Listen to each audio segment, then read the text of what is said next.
Okay, there we go. There we go. Oh, I can see the pears all throughout the cake. It looks so delicious. Let's see if it really is.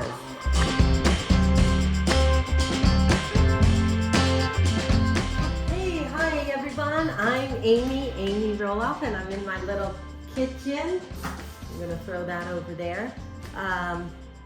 Anyway, I'm in my little kitchen and I kind of wanted to I wanted to do something with pears. You know, pears are in season. Oops, I always do that. I wash the pears and I forget to take the little things off. Why is that? Probably because I knew I had to peel these anyway. Anyway, we're gonna do something with pears. Pears is kind of that fall fruit along with apples. I was thinking about doing a pear tart, pear salad, which I still may do. I might even make a pear sorbet. But I thought I wanted to do a cake, like a pear cake. It's kind of similar to my apple cake on another recipe that you can find over there at Amy Roloff's Little Kitchen. But this is a little different. I mean, everything's a little different. You can kind of use the same batter, but different spices and stuff like that. So anyway, we're gonna make a pear cake. I'm not using a lot of spices in this because I really want the pears to shine, but I am going to add in a little bit of ginger. In fact, this is what ginger looks like, fresh. Ginger looks like. I wanted to use fresh ginger and not, the powdered kind in your spice section of your grocery store. So I started peeling this. So I just got a little bit more to go. And I usually, see it here. I just usually take a knife because I just need such a small piece. I just want a hint of ginger. I don't want ginger to overpower the pears. But I just thought ginger and pears, I don't know, sounded like kind of a cool combo to me. And so we're gonna do that. I'm only gonna do like maybe a quarter of a teaspoon. So I'm gonna thinly slice this, chop it up, and then go from there. Because I just want that hint of ginger. And I'm hoping a quarter of a teaspoon will do that. I'm a little nervous about doing a half a teaspoon. So maybe a third. A quarter to 1/3 teaspoon of ginger should be enough.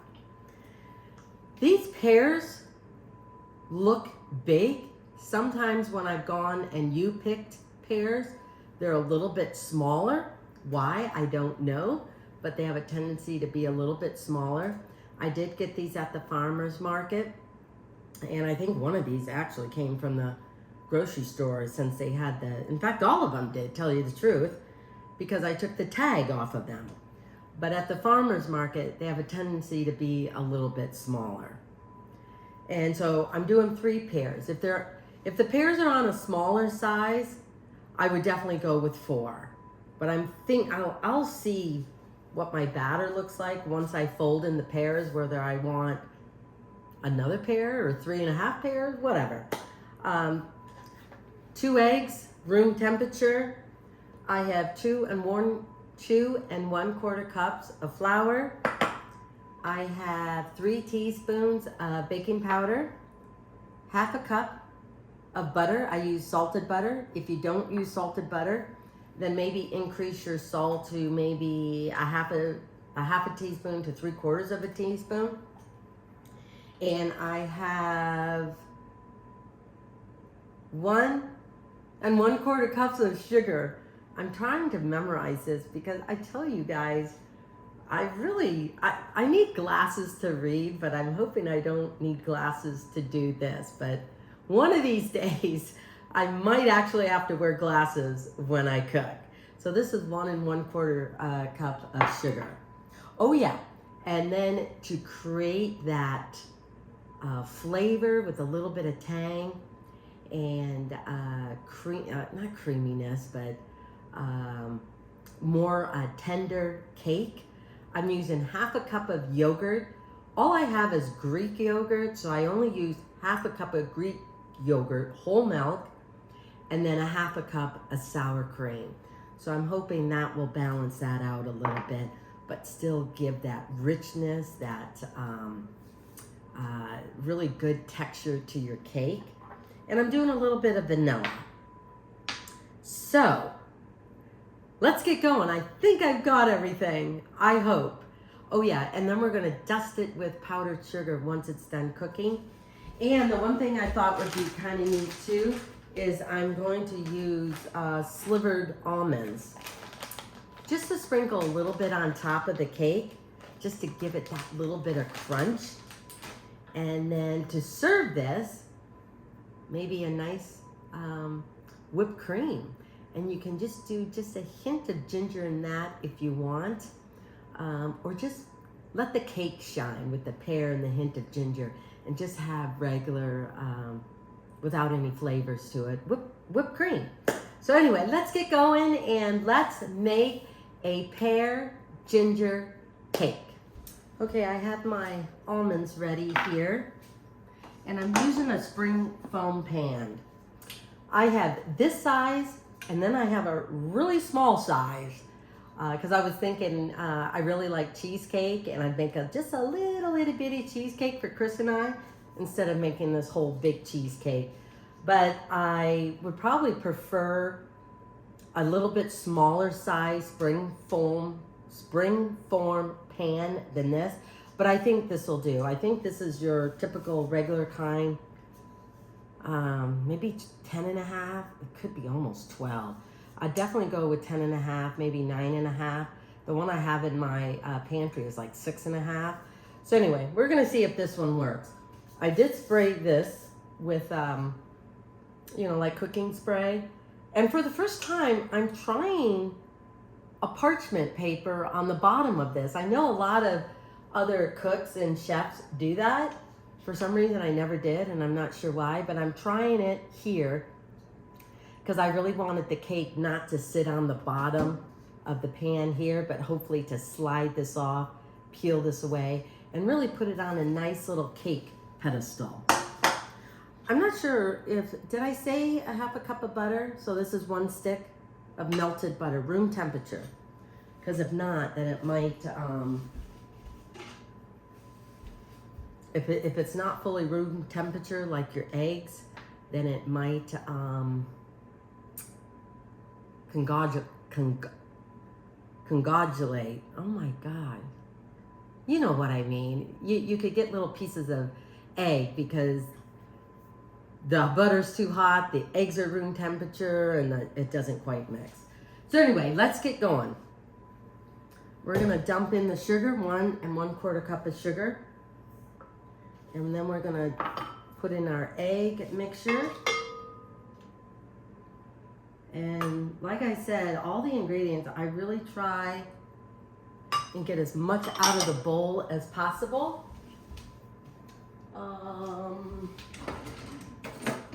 Sorry, I wanted to get my spatula. Isn't this pretty? Kind of fun to have spatula there. Okay, we're gonna whip this up.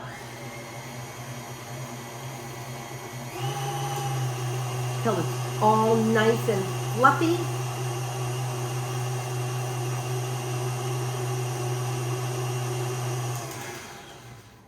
And we're gonna add in our eggs. Because you know what, I made a mistake there. Instead of the sugar and the butter, I really wanted the eggs and the sugar. Yikes. See, always follow the directions, you guys, the recipe directions. Because sometimes I make a boo-boo when I do the videos. So I'm gonna go ahead and add the eggs. What I should have done was the sugar and the eggs, and then incorporate the vanilla and the butter and so forth. So, we're gonna see if this works.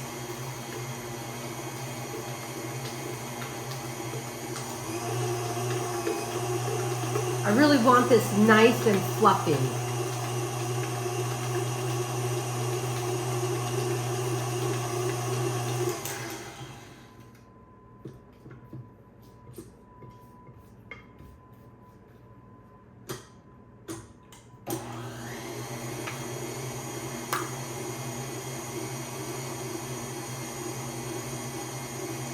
So we're gonna give this a few minutes here, okay? In the meantime, I'm gonna go ahead and slice up and really kind of mince this ginger as best I can.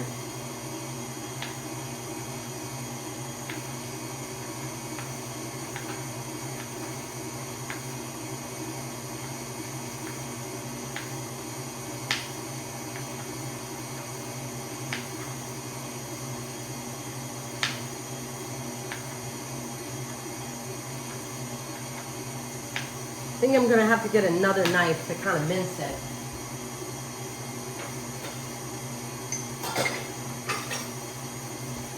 Okay, how's this looking? Oh, it's coming along.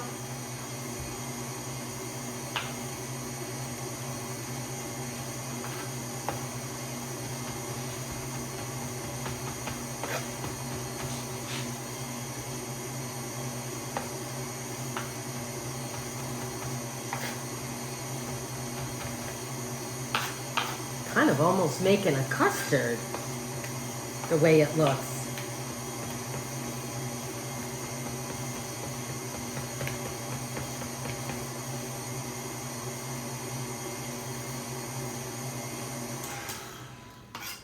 Just gonna let that sit for a moment.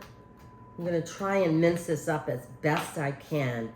And what I'm going to do, once I add the salt and the baking powder to the flour, I'm gonna go ahead and add the ginger, because that way the ginger will be coated with the flour, and I think the ginger will be more evenly distributed throughout the cake instead of, you know, being in clumps. Okay, here.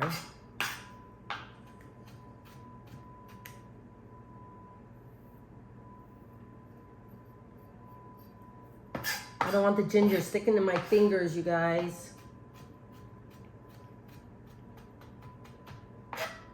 Do I have a 1/4 teaspoon out? I think so. I want to see how much this really is.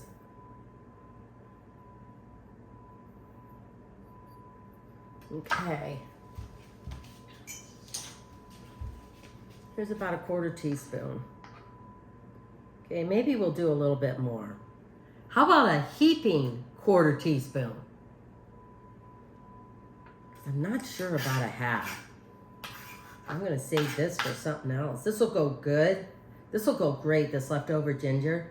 Like for, I'm doing a recipe right now for a pork loin noodle bowl, like a noodle soup bowl. So some of this ginger will really go nice once you create that broth for your ramen noodles. So anyway, don't worry, this will not go to waste. Ginger is way too valuable for that. Okay. I know I haven't cut the pears yet because I don't want them to turn brown. So I've got 2 1/4 cups of flour here. I'm gonna go ahead and add in my baking powder with just a little bit of salt. I don't know, maybe about a 1/4 teaspoon. Because my butter was already salted, so I don't wanna add too much. Just gonna mix that in. And then I'm gonna go ahead and mix in the ginger.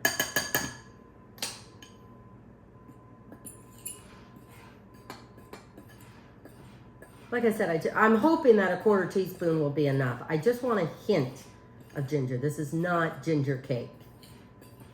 But I just thought it'd go really nice with the pears. Okay, I am going to put the rest of this ginger in here. Oops.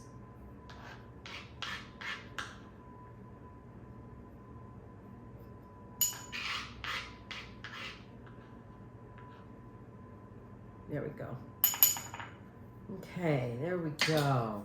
Okay, before I don't want this to sit too much longer, so I'm gonna go ahead and peel my pears. Now you guys may be able to do this a little better with a paring knife. Tell you the truth, I've never been good at that.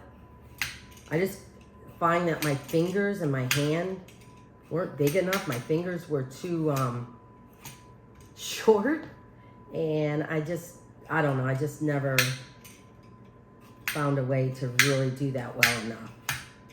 So I use a peeler for my apples and potatoes and carrots and anything else that may need paring. Paring for pears. Ah! Okay. Oh, yeah. I think I gotta get a bowl for the pears. Whoops. Okay, there's one. I think this is easier because that way,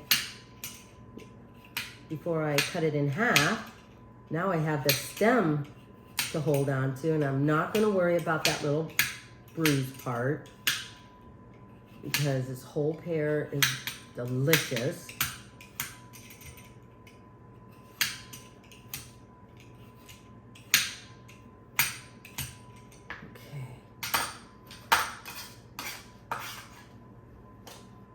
Should really get my scraper out. Oh my goodness, this one doesn't have a stem. It's like getting a pumpkin without a stem. It's still a good pumpkin. You can still carve it. In fact, I went out to the farm today because it's, October. I'm like 3 weeks late on decorating my house and front porch and everything. To see if I could go and get some pumpkins other than the weekend. That way, there's no one there, it's not crowded. And so yeah, I just picked up a few pumpkins, so I was glad I was able to do that. Getting ready for the holidays, people.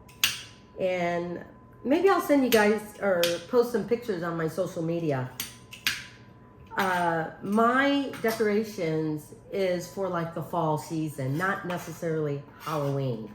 I never quite decorated my house really for Halloween. I did do a little bit when I was at the farmhouse, and we were doing pumpkin season, and the wagon rides would pass by the farmhouse. I would sometimes maybe have a skeleton, something that looked like a ghost or a black cat or something like that, but I don't get into a lot of the creepy, scary stuff. I just was never into that. Let me get a better knife here. So we're just gonna cut these in half. And I'm gonna core them. Maybe I'll get my paring knife for that. Making sure that the pear doesn't slip out of my hand. And then just to get a little bit of that pear off. Cut out the stem area. And then what we're gonna do is we're just gonna cut these in chunks, just little chunks.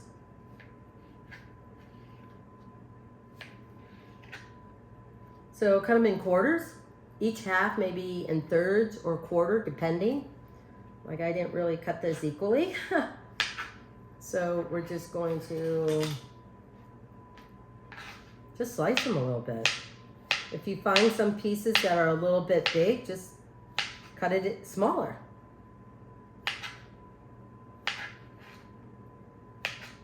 Okay. Because I want to really make sure, maybe I could have done this before I did that. I'm going to get another bowl here.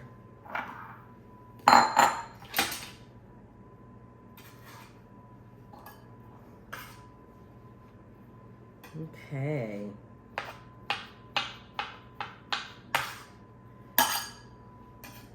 So I'm going to finish cutting up these pears, and then we'll finish up this pear ginger cake.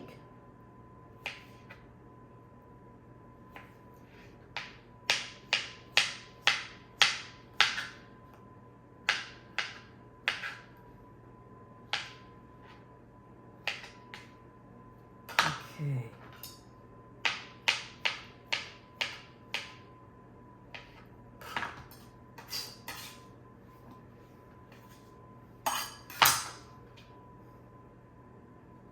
Boy, that was only half of one pear. I mean, this isn't that hard, but it's taken me a little longer than I thought. Just get that little extra piece of skin out of the way.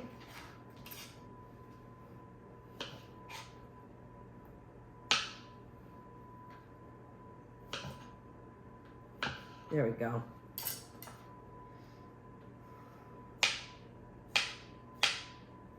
I'm trying to find a local knife sharpener person, a professional, to sharpen up my knives.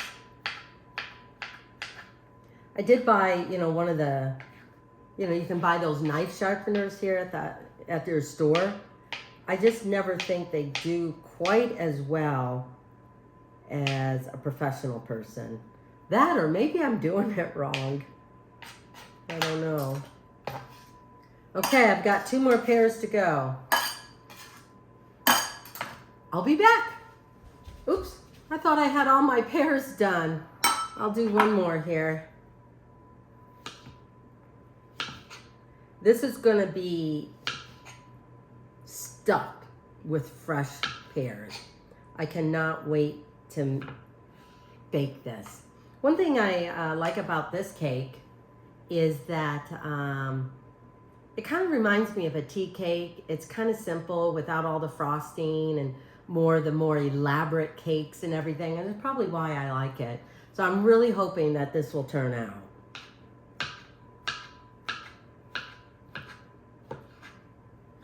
So for me, I'm really glad I'm only doing 3 pears. I was thinking I needed 4, but if my pears were smaller, I would probably use 4. But these look like good sized pears.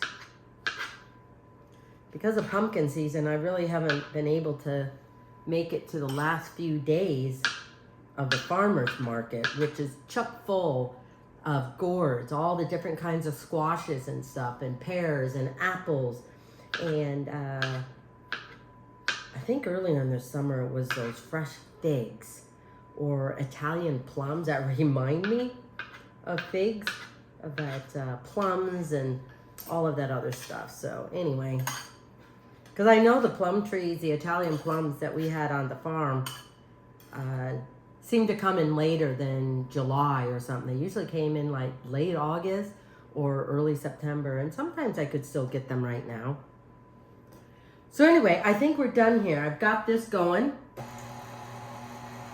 I'm just going to do this a little bit by adding in my vanilla and the yogurt and sour cream. I do not want it on high. I just want enough to kind of incorporate it in there. This will definitely make it creamy and light with a little tang. Okay. There we go. Oops, my vanilla. Forgot my vanilla. Here we go. A little splash. I don't know, about a 1/4 teaspoon maybe. 1/4 to a half. Okay. I'm gonna let that go. I'm gonna use my little spatula here. Make sure everything is off of the batter. I didn't forget anything, did I? I usually forget something. So we're making a pear ginger cake in my little kitchen.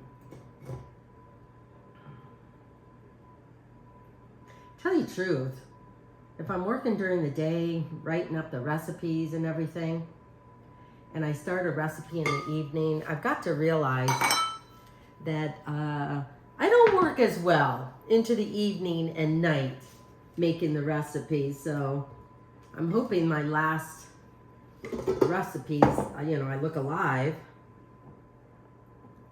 Okay, so we're just gonna fold in the flour just until it is combined.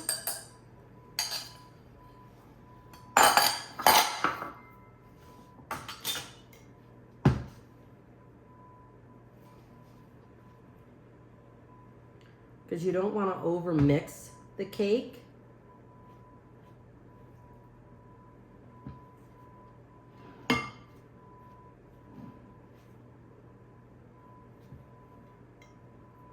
So it's really kind of scooping from the bottom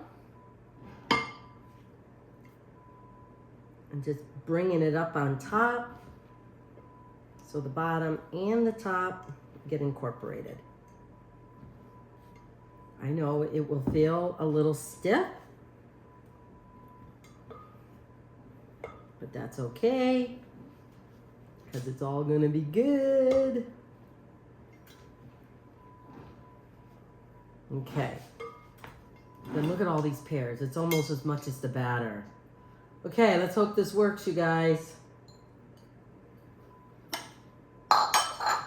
Then we're just gonna fold in the pears. I'm gonna try and be as gentle as I can.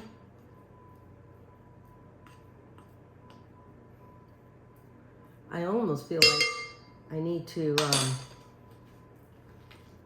step on a stool to do this. Okay, I think my pears are mixed in. Okay, we're gonna get my spring foam pan and then we're just gonna gently spread it out. You know, I can't remember if I told you what to preheat your oven for. Depending on your oven, I put mine at 375. So go anywhere from 350 to 375. And we'll be baking this cake probably for about 50 minutes. Check it at 45, stick a toothpick in, or if it feels like it needs more, go to 50, maybe 55. Okay. I'm gonna pour this in here. I tell you, I think I need to lift weights. This bowl is heavy. As I talk into the bowl. Okay, I think that's about it.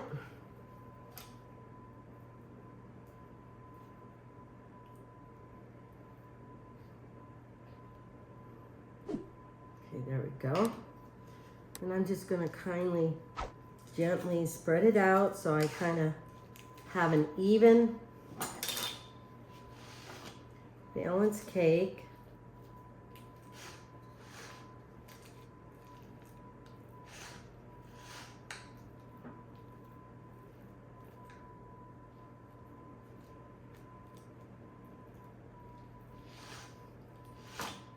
I do smell that hint of ginger. I tell you guys, I was so focused on this.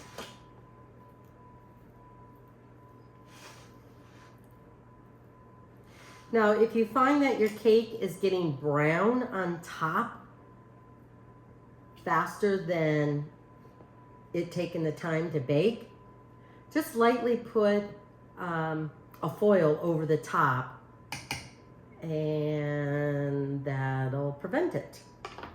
Okay, I'm just gonna bang this a little bit just to make sure if there's any air pockets, to get them out, and then we'll put this in the oven.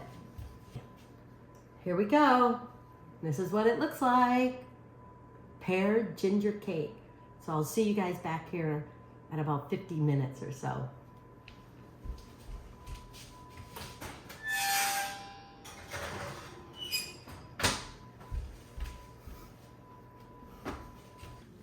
Okay, so I have this pear ginger cake out of the oven. It has cooled down.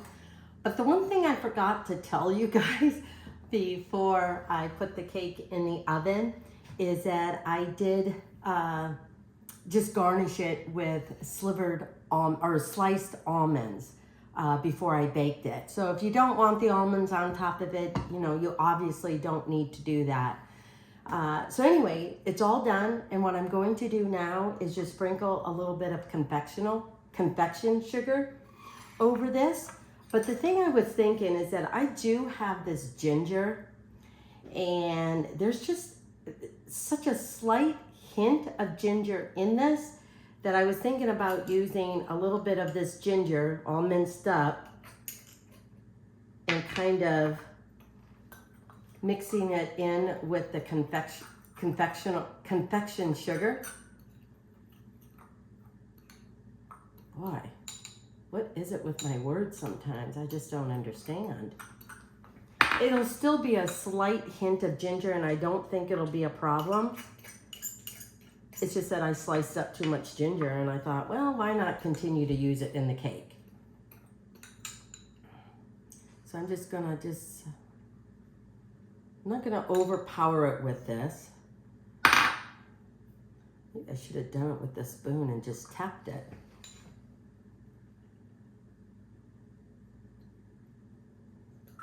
I think that's what I'm gonna do.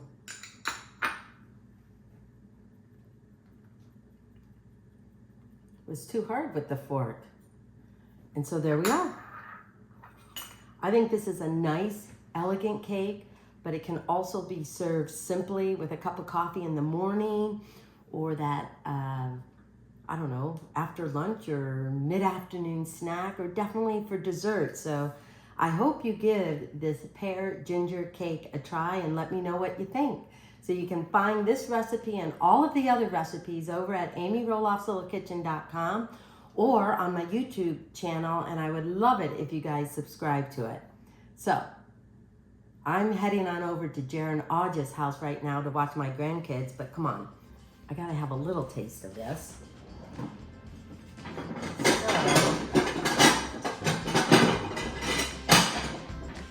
I'm gonna slice it here.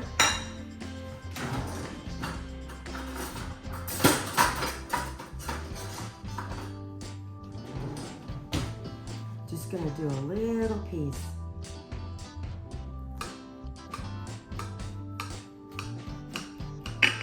And it's got this nice brown around the edge, so it'll give it that little crunch.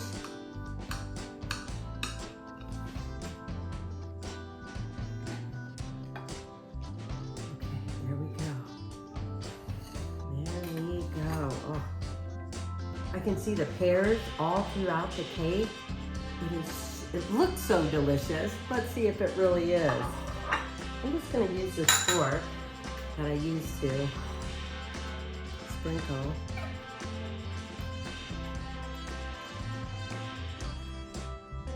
Oil. You can taste the pear, which I'm glad about. And then there is just a hint of ginger. The cake is still a little warm, which even makes it better. I'm gonna have another bite because I can't resist. And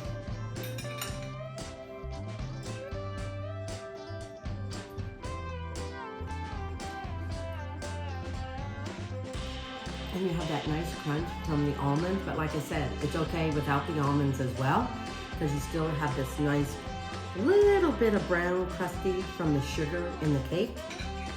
Okay, I'm gonna go ahead and eat all of this later. But again, pear ginger cake over at Amy Roloff's Little Kitchen. So from my kitchen to yours, I'll see you next time. Thanks for joining me.